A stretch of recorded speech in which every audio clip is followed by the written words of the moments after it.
تقوى الله يا حكام الأمة. الآن لابد أن نتوب بقانون آل فرعون. وهامان كفاكش هيصل ل 60 70 وعدى 99% وباقي هجايص وبتاخد على قفاك فيه ب3 ساغ من هنا وب3 ساغ من هنا. ويا قارون أنت مفلس، يا من ادعيت الكبرياء وبتقول ده بيشتم، اما اديك على قفاك عشان مصلحتك يا حبيب امك وعيالك تقول لي شكرا، مع العلم ان ما اديتكش على قفاك ولا شتمتك. ده بيبقى فيه ناس مستهدفه، الذاخره العلميه، الذاخره بالعلم والايمان، يعيها من يشتم، ولكن لا نذكر اسماء. وإن أصابك من هذا المثلث القائم على السبابة زيغ فامسحها فيا لي، علشان ما بذكرش أسماء وما بزعلش حد. اللي بيشتمني واللي بعلمني ما بزعلش حد، بعلمني أقول له حاضر نعم، واللي بيشتمني يتصل بيا في وقت أنا قايل ما اتصلوش فيه بيتصل برضه شغال. وما فيش واحد محترم يقوم قالب التليفون يعني يمين وشمال، دي خاصيه تقوم فاصله الهيصه. لازم يسيب يعني عشان يعرفوا انه في ناس بتتصل وفي ناس محترمه قاعده وفي ناس ربنا يديكم الصحه. انا عارف والله انكم فيلتم وسيبوها لله.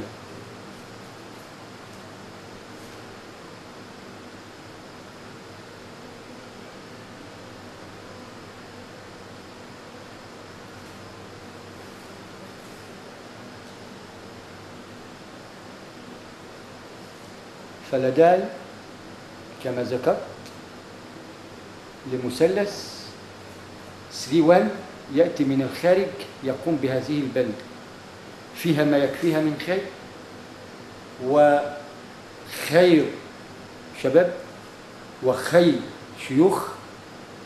وجب على هذه الشيوخ أن تعقل الشباب وتعلمهم بأن هذا الحلم وهذا العلم وحلم العلم التي تراه مجسم من خلال آلة تنجب ماء وكهرباء لمدينة الشمس، ويسبح فيها مركب يعمل بطاقة الهواء.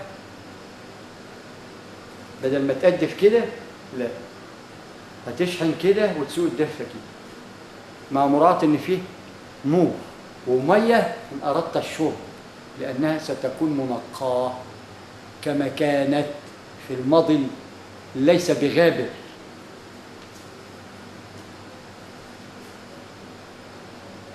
بالنقي، واحنا اللي ما اتقينا الله في نقاء.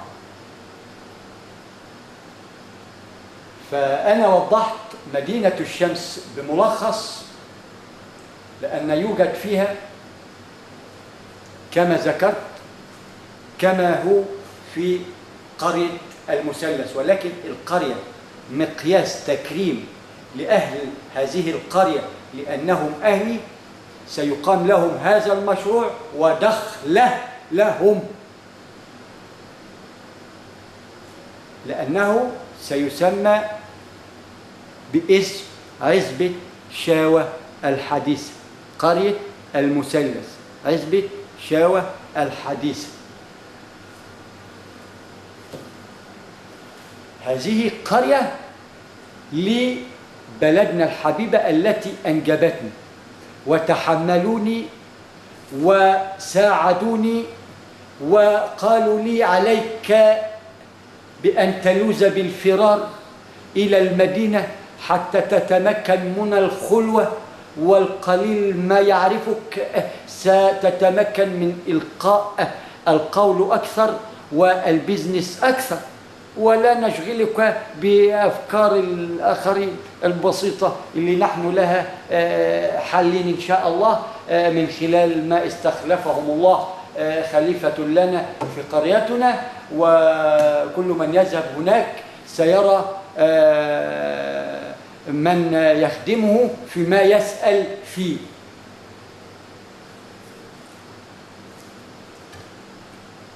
أما مدينة الشمس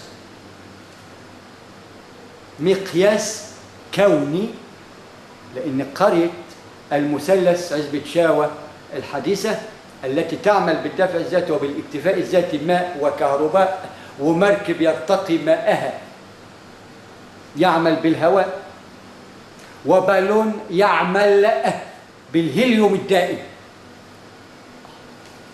ده أنا هوريك، هذا مثلث، آلة تنجب ماء وكهرباء، وقارب يشكل يخت محترم يعمل بصباع حرارة قد كده اهو زي صباع الكفتة. يا معلم كفتة،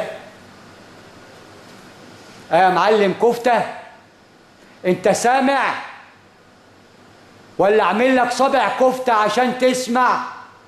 ما هو ممكن الآلات تتصب في صابع كفتة وفي حاجات تانية انقح، لأنه ساري خارج وداخل، رضيت غصب عنك أم أبيت، يا من لا تعي عن درجتك شيء. نعلمك إياه ابتغاء مرضات الله، ولا خوف منك لأنك اللي مخوف انت، ده انت خف نفسك، انت خايف من نفسك يا مرعوب، يا ضال، يا اللي غلك ايديك غصب عنك.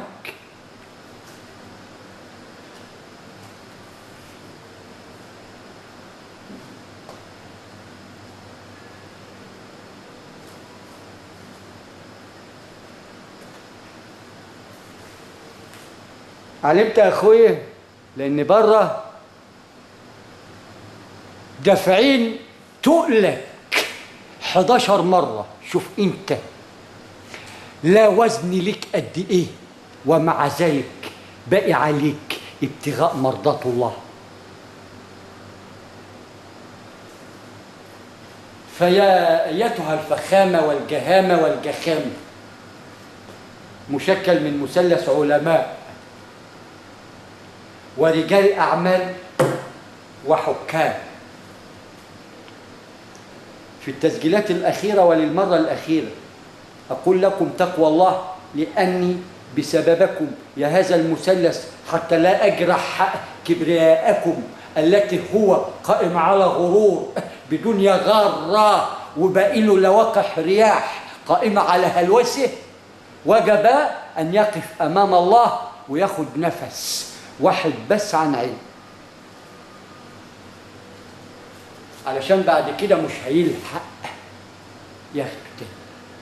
فلما ياخد نفس واحد عن علم هيعيش باقي الأنفاس مرتاح، كما نحن مرتاحين مما علمنا الله.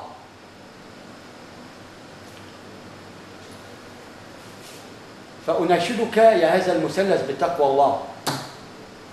قفلت باب الرأسمالية التي به من دفع ثمن كرسيك فلوس بثقله يصطحي به كرسي لا انت ولا اعتى منك يقدر يقعد عليه. كرسي العلم لا والله غير قادر انك تقعد عليه لواقح رياح من الزمن، اي النقاط سابق التكوين، تشوفه كده تتجعس. كرسي الباشا عشان تتعلم البشوية، اصلها مش جهامة وجخامة ومعالي واسفل وبتاع، فخامة لله.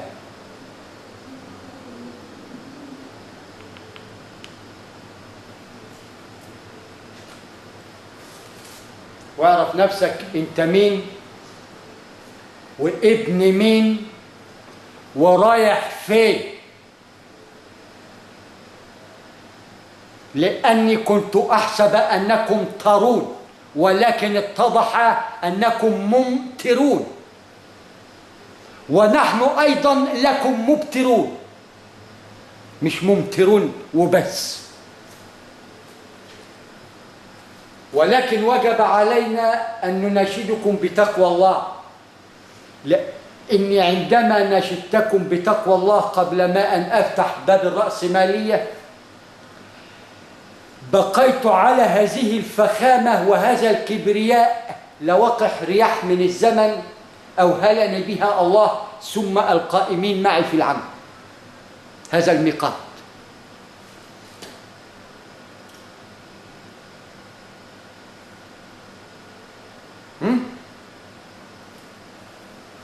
يوجد رأس مالية مش تشتري كرسي يا صاحب الكرسي، ده تشتري دويلات، تعمل دولة مش داخل دولة كما تفعل يا هذا الهرقل المترنح الضال. لا، ستقيم دولة في لواقح الرياح الهوى علها تكون لك مقياس يا من ارتقيت الأرض وأنا مستنيك لما ترتقي لواقح هذه الرياح. ملعون أبو الجهل، ملعون أبو الجهل. حتى لو اتحط لي مش كراسي ظلال أرتقيها وأكون جاهل لمدة وهلة لواقح رياح تدركني فيها المنية، هذا هو الخازوق الأكبر. فرقع يمين فرقع شمال، خازوق في المنتصف. يا بقف يا ترس يا تايه. فأتانا ميقات من الله ثم عبادة وخلفاء الراشدين لمن سأل هبل في الجبل والعبط على اللبط، فبيبقى له ميقات مبين ومعلوم. شافوا اتكحل عين أهله بالرؤية، أريناه كهو ما له. عمل أعمى سيكون أعمى حتى لو بكان لو لو ب1000 واحد عين سيحشر أعمى. كما هو هنا أعمى لا يرى من هذا العلم شيئا يقول إيه الجدع ده؟ بترجم لك العربي عربي يا إبليسي، مش لاقي لك ديانة أقولها غير إبليسي. ما هو أنت بدأت تتفلسف. إيه ده الواد ده خواجة يا ولا إيه ده يا واحد ده ولا إيه ولا؟ أيوه بس ده بالإنجليزي. يعني كده أهو يبقى كده على طول بقيت إنجليزي سهل.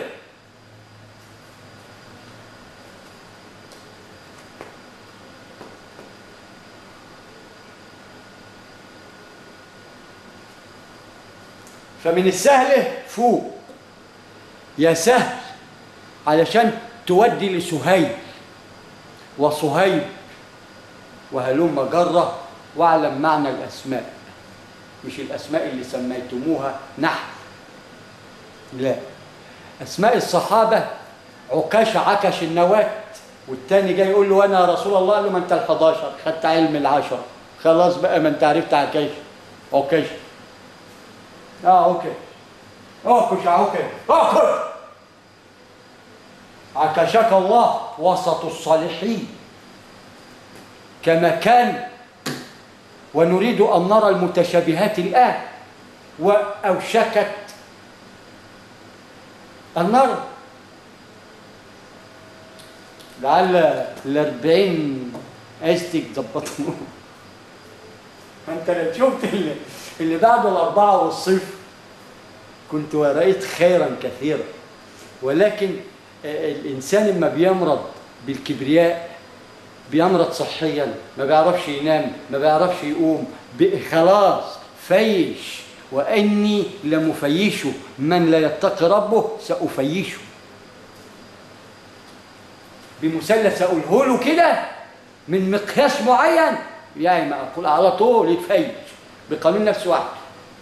ونعلم النسبة والمعادلة القائمة على ذات الشخماط 9 مليار كرات دم حمراء و11 مليون خلية دم بيضاء يشكلوا الدكتور يتجول داخل جسمك. ونذكر في الطب النبوي إن مرضت فهو يشفي. قل إن مرضت فهو يشفي، ولا تقل مرض على مرض فزادهم الله مرض فأماتوا وهم أحياء قبل أن يموتوا موت الفراق. ولذلك قال له أحبب من شئت، ما قالوش فإنك قال له إنك مفارقة، حتى نعي أن الموت هو الفراق هكذا متى بمقدار رآه هنا من مادة بشرية يراه هناك من مادة النور التي هي من ماء خلق كل شيء حي. المادة البشرية منها الطحلب والمادة البشرية، بعد ذلك النور. لأن من فتق كلاهما النار، ولذلك زوجين الرتق زوجين متشابهين متنافرين، الذكر والأنثى وما بينهما النار، الولع، سبعاوي خمساوي. فعلمنا ما هو بمدينة الشمس من علم تشكل تاج على رأس زوجين، ذكر وجهه وجه القمر يدور بشكل علامة الاستفهام ينتهي بنواة الذرة في المنتصف، وهذه النواة تشكل عين لأنها نواة العين. زوجين الرتق زائد ذرة النار تحمل علم نواة الذرة التي أنجبت 10 حسنات، يبقى هنا عين البصيرة العلمية. وإذا الشمس كورت والقمر كور والأرض كورت والنجوم كورت، جمع نجم.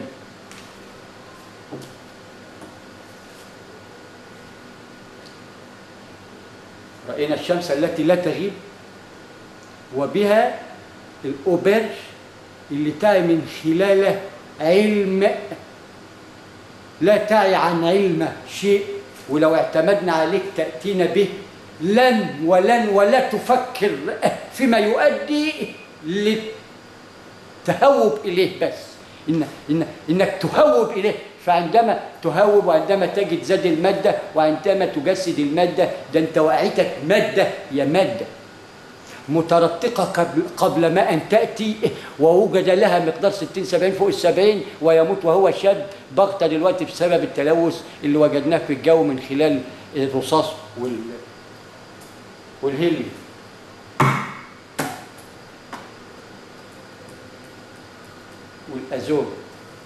والأزوت. لابد أن تعي نوع غواش،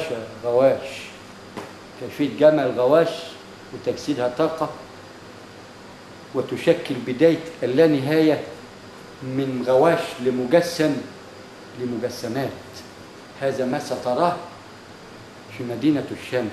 هذه المدينة إن لم يؤتيها بشر به شر، تربي فيها حمام يا أيها البنك، ويا صاحب هذه الأرض، ويا ممول هذا المكان اللي به آلة الديمومة تحوله بستان الرحمن في الأرض.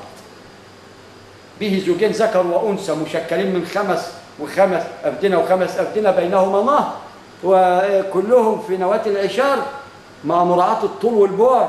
ده قانون. وما تيجي تبقى تعرف المشروع يا حبيبي، ما أنا بلخص أخوي، في مهندسين وخبراء وعلماء، أنت ولا فلوسك ولا بنكك توصل في علم شهادة الخبير اللي بتنجبه شركة الدائرة الثلاثية شيء، لأن مصروف عليه قد بنكك باللي فيه من كل شيء،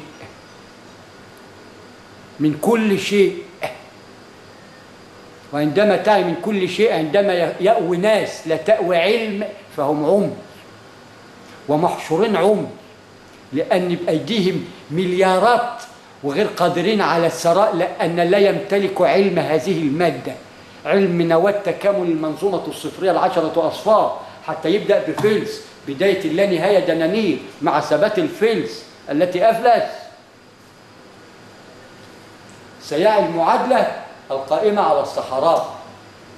فأنا قفلت باب رجال الأعمال ميقات مبين ومعلوم، وعاني بها رب العرش العظيم. هذا الميقات أعاني إياه الله سبحانه وتعالى، ثم أهلي وزملائي وإخواني في الشركات.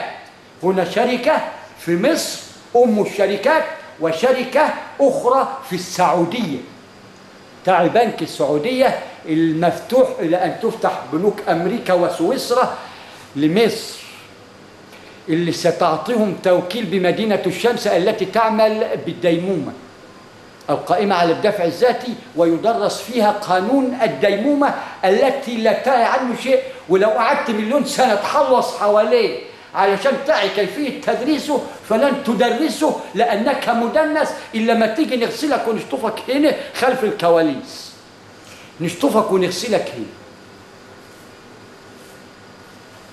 عشان تبدأ حياة جديدة خالية من الدنس والكبرياء والعجرفة الكذابة الكذابة.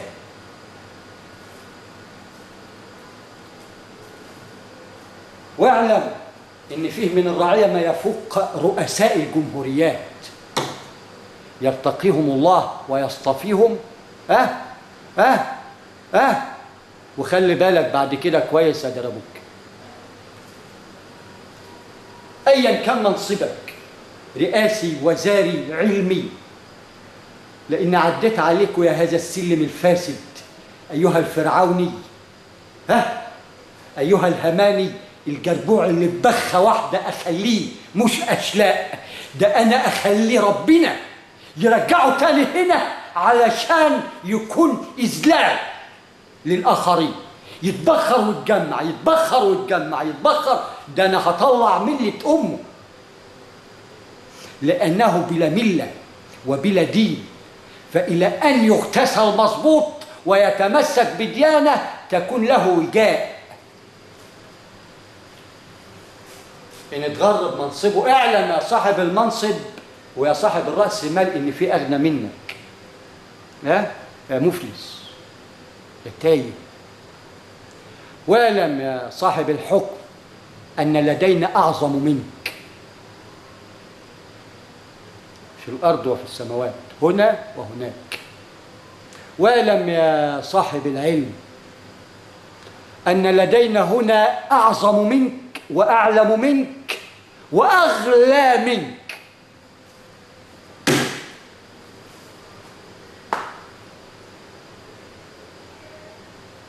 فعطلت الرأسمالية علشان مهابة ما ذكرت من حكم وعلم ورأسمالية، لعلهم أن يعوا ما يقال، ولكنهم كتبوا بالبنط العريض ماسوني. طالما الماسوني فهم واخترع وتعلم، وانت يا قارئ القرآن ما عرفتش تغتني منه وشفت ان انا ماسوني، يبقى ماسوني.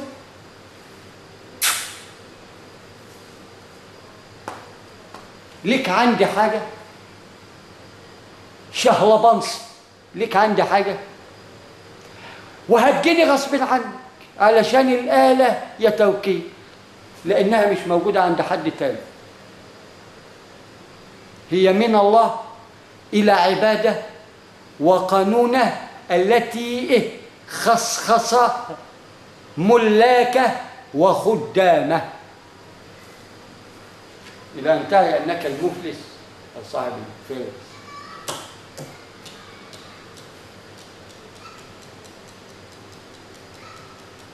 فهذا الباب فتح على مصراعيه، وأتى من تبرع بمئات الأفدنة بل آلاف. قلنا له لسنا بشحاتين نرتدي جرافة كما قنا عادل الإمام في فيلم المتسول ارحموا عزيز قوم فل، مش زي فل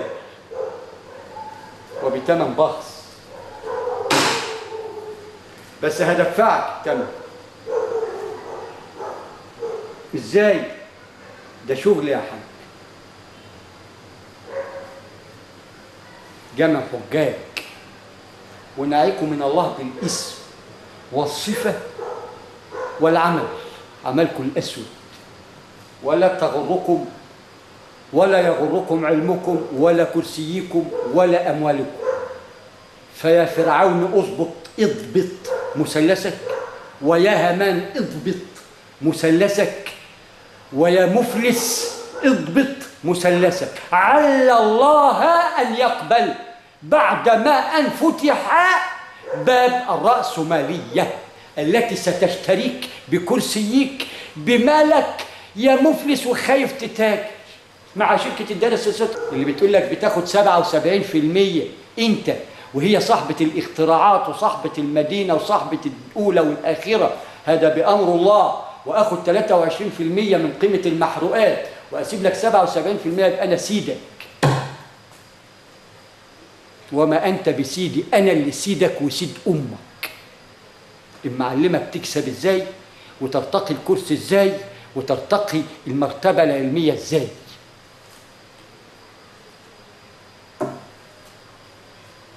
لأننا لسنا لا من أهل كرسي ولا من أهل مال، ولكننا من أهل علم، نوجه كلاهما على الأرض. واحد صاحب أرض إن كان عنده أرض البعيد، والمقياس ما قلناش كتير، ده احنا قلنا 10 أرضين عشان نبين البهايم والعول والتفه، عشان نبين التفه المفلسين اللي خايف يجيب 10 فدادين. طب دلوقتي انت في دولة وبتمضي ورقة تجيب آلاف الأفدنة، مش قادر توفر للشركة 10 أفدنة باسم أمك وكرسي أمك ووزارة أمك، يبقى باسم أمك ووزارة أمك وفلوس أمك نعمل لك عليها آلة أهلك اللي احنا هنخدمك فيها، وهتعمل لك دخل شهري.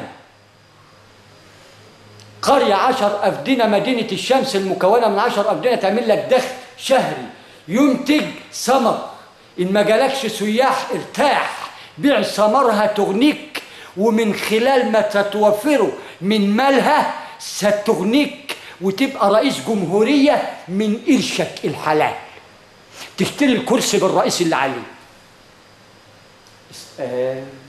ده أنا هنجحك، أنا اللي هنزلك وأنا اللي هطلعك. إزاي؟ أصل ده قانون وأنت عملت عبيط وما شفتوش، عشان كده ما نجحتش وما فلحتش. فعندما تعي ما أقول هتنجح وتفلح، وعندما ترتقي الرئاسة ولا تعي برضو ما أقول، اعلم أن كما طار الطير كما طار وارتفع كما سيقع وتنقطم رقبة أمه وسيفجر تفجيرا بقانون آلة التفجير اللي هتخليه ميت وما هو بميت، مذلول وما هو بمذلول. ارحموا عزيز قوم فل من الخجل من شعبه، إن كان وزير ولا ينوب عنهم بالعلم ولا ينوب عنهم بالوزارة ولا ينوب عنهم بالرئاسة.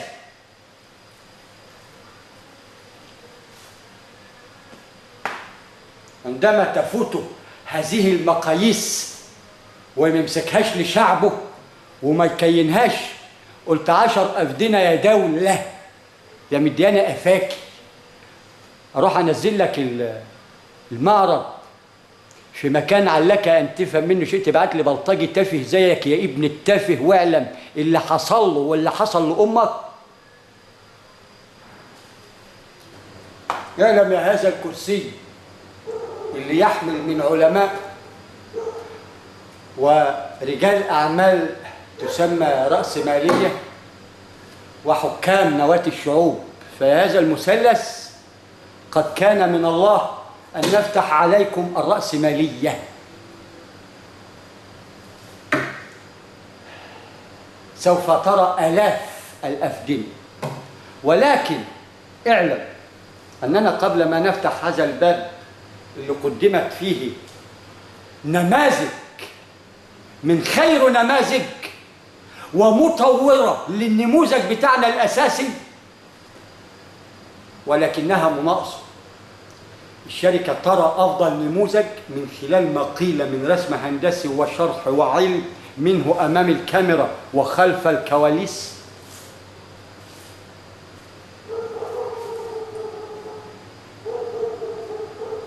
أن للأرض كرجال أعمال محترمين وليسوا بشرفاء بل محترمين يتبرعوا بما أعطاهم الله، حتى بأبنائهم قالوا خدوهم شغلوهم علموهم.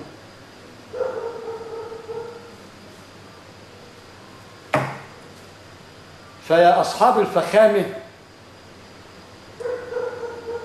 سوف تأتوا ترتقوا نهر الرياح عندنا، يعني ضيوف عندنا، يعني رئيس نفسك انا رئيس بيتي وانت رئيس الدوله، اما اطلع بره بيتي حقك تحاسبني. اشوفك قدام بيتي والله ما اركبك غير لواقح الرياح المنضاد حتى تركبه كما كنت ترتقي الحمار، وبعد ذلك اركبك المركب اللي بيدور بالهواء، بدل تأديف كده بالهواء وكده الدفع يمين وشمال. ما هو في مدينة الشمس سترى علم ليس لديك القدرة أن تفكر أساسا في لواقح رياح.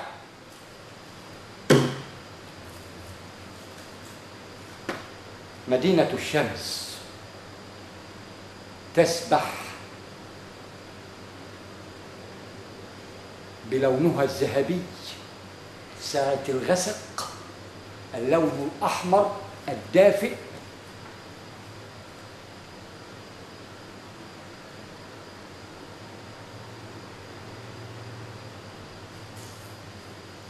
تجوب صحراء الأرض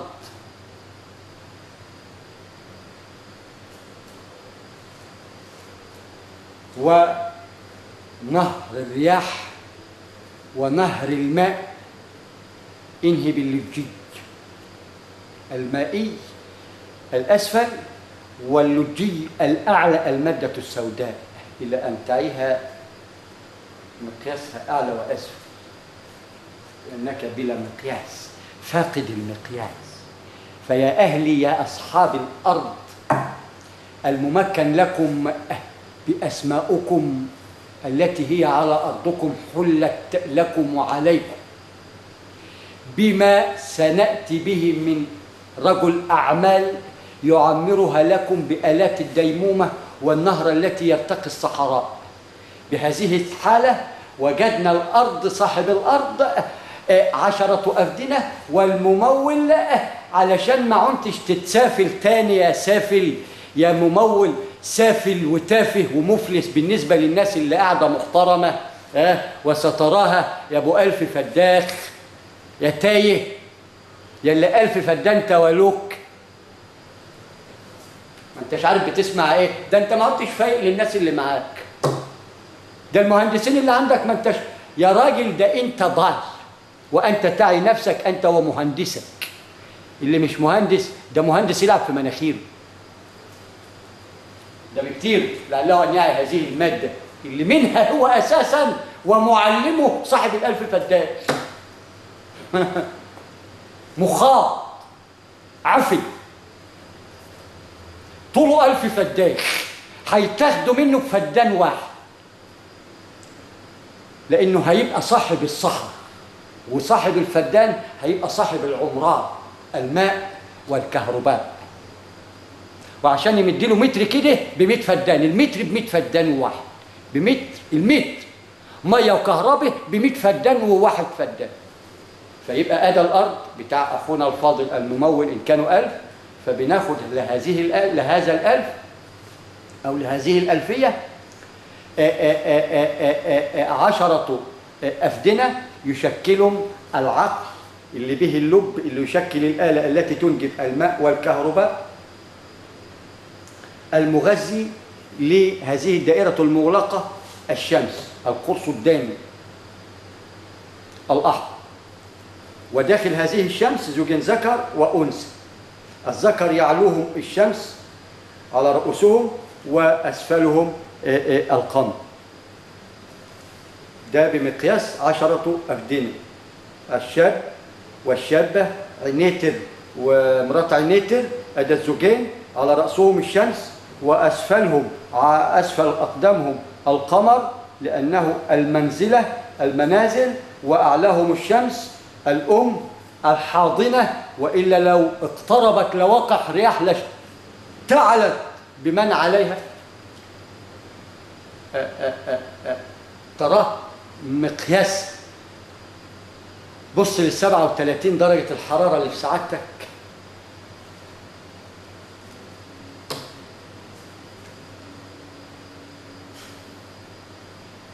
فيا صاحب هذه الأرض بوركت لك أرضك بآلات الديمومة القائمة على إنجاب الماء والكهرباء من خلال الأبيار إذا عرف السبب بطل العمل.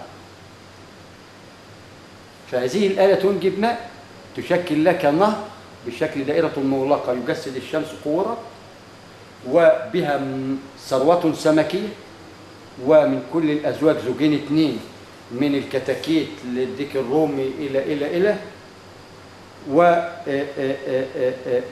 ومركب صيد يشكل يخت يعمل بالهواء، ومنضاد يشكل إن الأرض الكبرى الشمس طلع منها المنضاد شكله أبيض يشكل القمر، يبقى هذا الشمس الأم، والقمر طالع من منتصفها.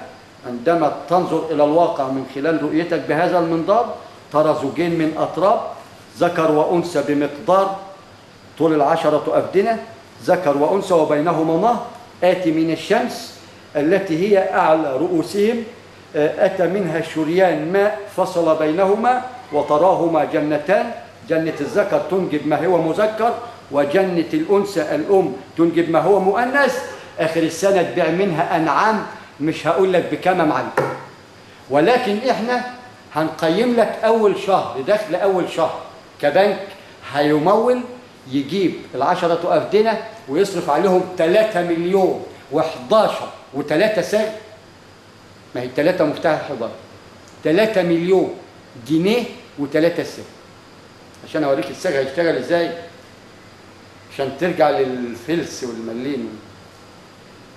السجع هيوصل 150 جنيه مش هتلاقيه في الصرافة، لأن لازم شرط 3 سنة. يبقى 3 مليون تجيبهم يا صاحب الرأس مال يا راجل يا محترم، عشان ما تقولش الآلة تكلف كام، لا ده الآلة اللي هتطلع ماء وكهرباء دي تساوي 3 مليون بتوعك بباقي فلوسك، وأرضه بال10 فدادين بباقي ال1000 فدان اللي هم باقي ال10 فدادين دول. أيوه، فهي مقدار ماء يجسد عندك ويشكل مسمار جحا اللي هتعزف عليه 23%. يبقى بنقدر لك أول شهر كبنك أو رجل أعمال صاحب أرض، والآخر صاحب بنيان الآلات كآلة تنجب مياه وكهرباء، ويخت يعمل بالهواء، ومنضاد يرتقي الهواء، والجميع يعمل إلا المركب بالدفع الذاتي يعمل يدوي، إلى أن تعي آلة 19. حينئذ سنتحدث في محرك البر والجو والبحر. عندما تعي هذا الجزء اللي مقياسه قد كده اهو، ما يزيدش عن كده اهو، يخلي لك يخت ينظف الميه اللي وراك يطيرها كده على السدين من السرعه، يعمل بالهواء من خلال قوه مضغوطه 1500 بار في الاسطوانه، مع مراعاه الحفاظ عليهم من خلال المكركب، الى ان تنتهي كيفيه ثباتها.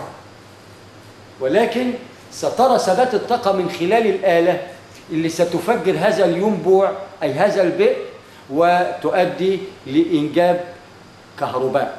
يبقى هذه الآلة تأتي بالماء من البئر، ومن هذا الماء يؤدي خلق وإنجاب من هذه الماء كهرباء، لأن منها كل شيء حي، إلى أن نرى أن بعد الكهرباء نجد شهرمان 2، بط 2، جمال 2، ذكر وأنثى طبعا. امال إيه ناقصة؟ فيا صاحب الأرض عندك 10 أفدنة، يا ممول 3 مليون جنيه يتحط على هذه 10 أفدنة، ترى آلة تطلع ماء وكهرباء من خلال البيرين، ومركب يعمل بالهواء، ومنضاد، وشاشة في منتصف هذه 10 تدرس لك قانون الديمومة وكيفية العمل به، وأسرار المثلث التي ينجب مثلث ملعون الرأت والأذن السمع، لأنه نور على نور. وعندما تنقب نحن من ينقب لك، تقول ماذا تريد، ونحن من هم لديهم المقياس التي من خلاله ندور عبر خلاله حتى نأتي لك بمقياسه وآلاته. فأنت هتيجي تحط 3 مليون مشكور على 10 أفدنة بتاع هذا الشخص، هذا الأخ الفاضل، يبقى كده كونا راس الهرطة هذه العشرة أفدنة النموذج اللي يشكل مدينة الشمس بتفتح له شريان من أي اتجاه يروي أفدنة. هذه الشمس تشكل النواة ومفتوحة من كل الاتجاهات، وفي منتصفها الذكر والأنثى، وعلى رأسهم الشمس وأسفل أقدامهم القمر، وهم هكذا، وما بينهما شريان من الشمس اللي على رأسهم يأتي بينهم. هذه المنطقة الترابية المجسدة في هرقل وغرام وبينهما النهر فيها من كل الأزواج. إن لم يأتي أي شخص متعمد يتحدى الله ومن أتاه من العلم فسيكفيك الله بما ستنجبه من بط مسكوف. تطلع به كده على السنبلاوين السوق الصبح كده، البطة مش هقول لك بكام دلوقتي، مسكوا في المصيبة السوداء. فرأيت الشمس تشكل نواة بتفتح أي خط منها لأنها بشكل ترس مفتح كده، أي فتحة تشكل شريان، عندما تمده المتر بكتير قوي. يبقى ده النواة 10 أفدنة عليها 3 مليون تظبيط بنية تحتية حتى تتمكن من أخذ أي فرع اللي يشكل عنصر، لأن النواة ومنها العناصر المؤدية للشعب. إن عنصر بتاخده بيتشعب. ده النواة العنصر اللي طالع منها عناصرها على دائرتها المغلقة عناصرها، والعنصر هذا عندما يتعنصر بمقياس مبين ومعلوم يخوض منه شعب زي الشريان كده، تاجي واللي مش تاجي، الأورطة واللي مش أورطة.